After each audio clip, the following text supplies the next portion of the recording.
Hey, welcome back to the show. Senator John Thune, South Dakota Senator and Senate Republican Whip. Senator Thune, thank you, sir. You know, I want to talk to you about stopping Iran, but before I do, can I just get in? Can't you figure out a way to help Hester Peirce? She was just on before you. This crazy SEC climate rule that makes the Security Exchange Commission the Security Environment Commission. I mean, it's nutty, crazy, far-out climate stuff. Yeah, it is. And Larry, this administration and everybody that works for them, they worship at the altar of the god of climate. Everything they do right now revolves around that. Energy policy, economic policy, national security policy. It's all about climate.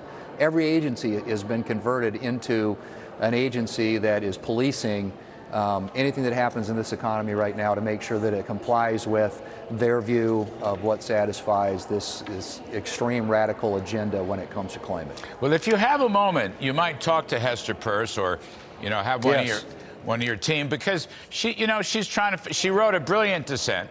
And she basically said, you know, all these things, so-called material facts and discussions, it's already public information. If they see climate as a problem, they could put in it. But what they're really doing, Senator, is they're forcing and directing how these companies operate. That's a new wrinkle, and to me, very unhealthy for all businesses, but most of all, fossil. It is, absolutely, and I couldn't agree with you more. This ESG, eco, sustainability, governance criteria now that they're forcing all these financial institutions, investment companies, everybody now is being policed, Larry.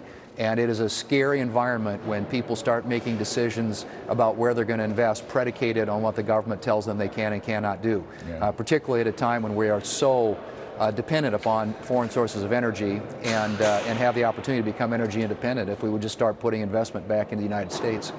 Yes, sir. The other one is Iran. There's got to be a way to force this to the advice and consent of the Senate. I mean, you know, Iran, right? They're our great friends. Death to America, death to Israel.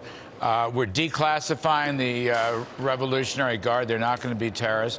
We're going to carve out $10 billion for some Russian construction firm to build, you know, a new nuclear operation or expand existing one. I mean, this just, I mean, at this moment in history particularly, but in general, why are we helping Iran? And, you know, because can't you stop this in the Senate somehow?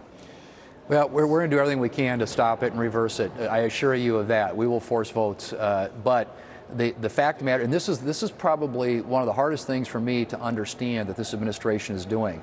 This was a failed policy under Obama. Fortunately, Trump administration reversed it. They want to wade back into this, but this is even worse than the first deal. I mean, they're going to delist the Iranian Revolutionary Guard as a terrorist organization. They're the biggest sponsor of, state sponsor of terrorism in the world today.